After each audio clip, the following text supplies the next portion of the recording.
Hey everyone, welcome back to Homestead Corner. Today I want to talk about 8 foods that are going to see increases in 2023 more than we saw last year.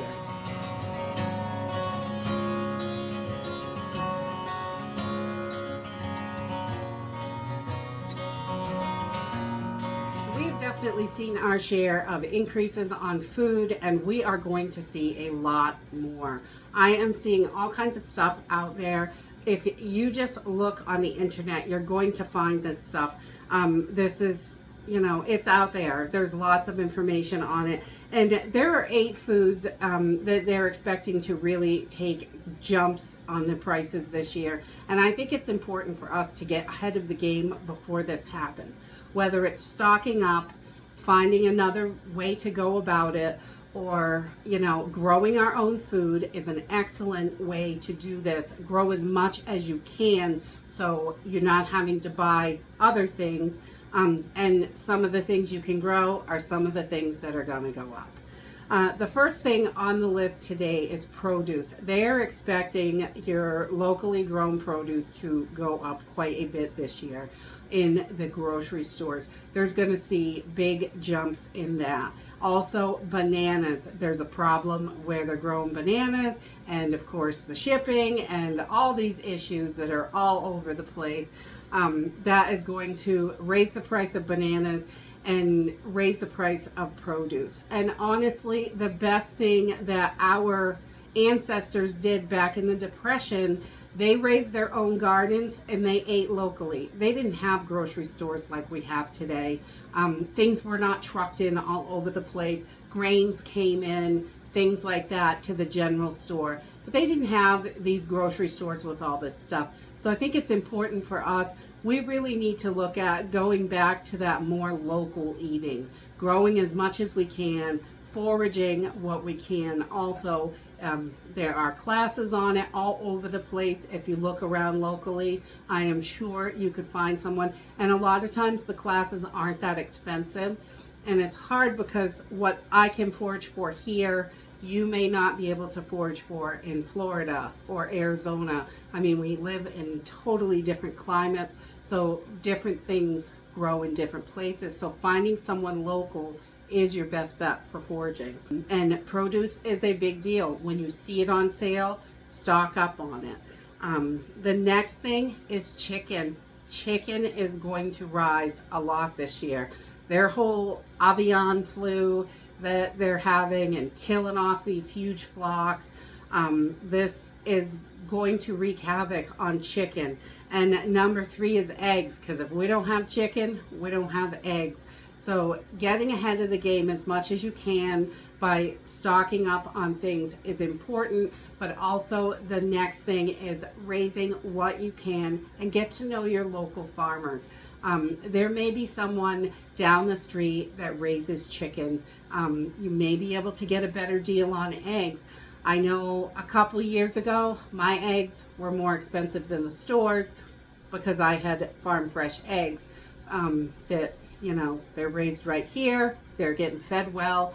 I could charge a little bit more, but the grocery prices have gone up so much. My eggs are so much cheaper. And, I do have to raise my price because of the cost of grain and things like that, but I can still sell them cheaper than they're selling them at the store. And my thing is always about getting good quality food into other people's mouths. So, raise what I can for myself, and any extra, we like to sell it or share it or whatever we can do with it. And selling your eggs helps pay for that crazy cost of grain. My goodness, it's gone crazy. 2 years ago, I was paying $11.99 for a 50-pound bag of grain, and today the cheapest grain I can find is $19.99 for 50 pounds. And that's not even great grain. The next thing that is set to rise is milk. A lot of farmers went out last year and sold off their cattle, things like that. Milk is going to rise a lot this year. Containers are more expensive, shipping's more expensive, everything is more expensive, and it's just going to continue to get worse We still have all these gas problems in this country. The petroleum reserves are still at the lowest they've been in I don't know how many years. It's crazy. So we need to be prepared for this stuff to happen. Having instant powdered milks is a great way to go. Canning your own milk if you know how and are comfortable with it, that's another way to go.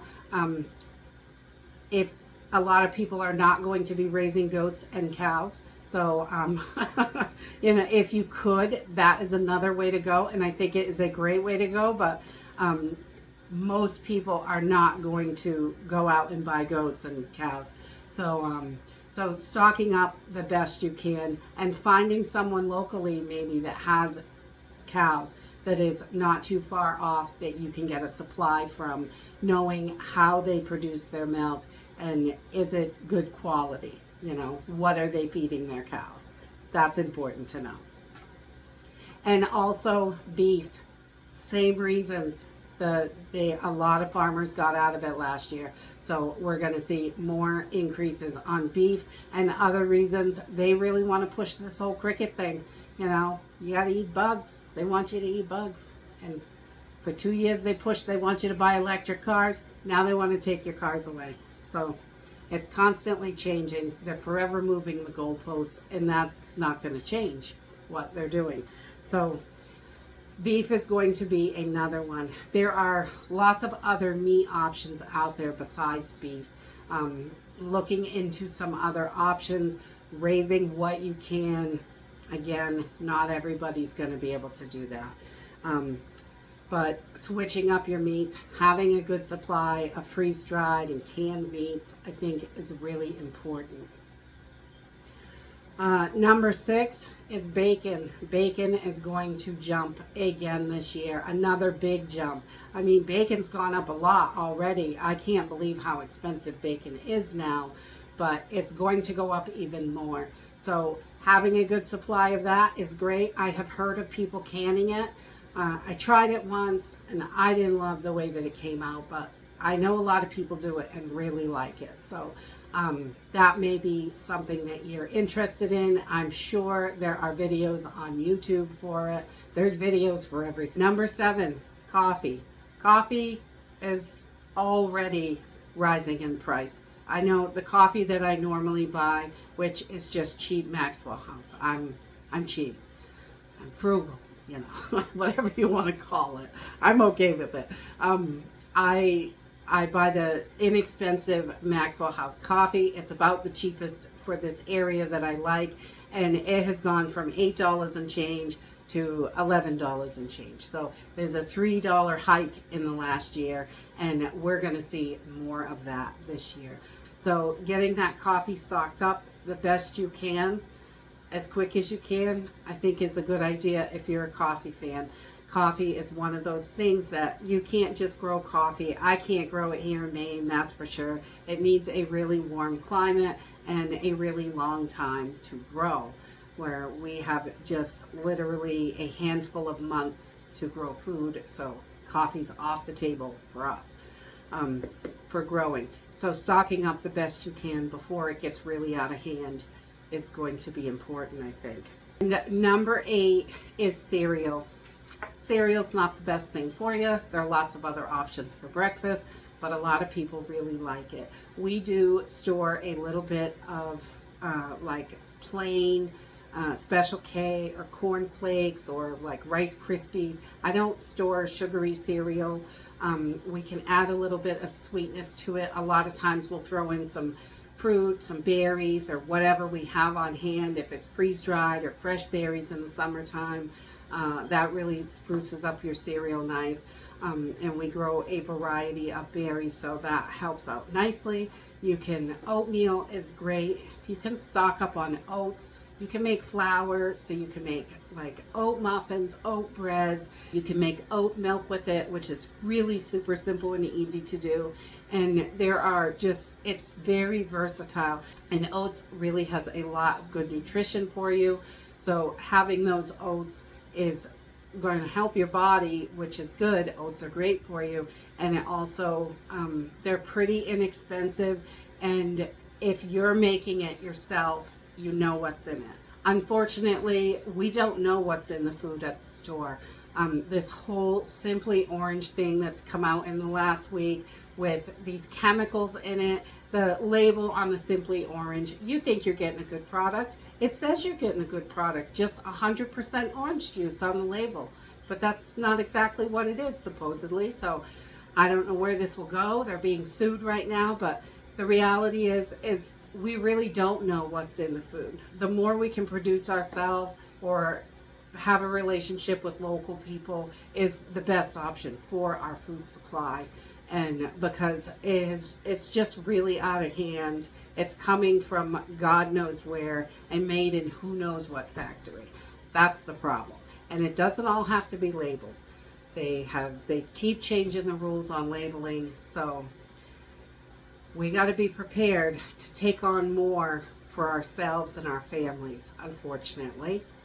So now's a good time to get started before it's going to continue to get crazy. So now is definitely the best time. So the sooner the better. Taking control of your own food supply, the best that you can, is important.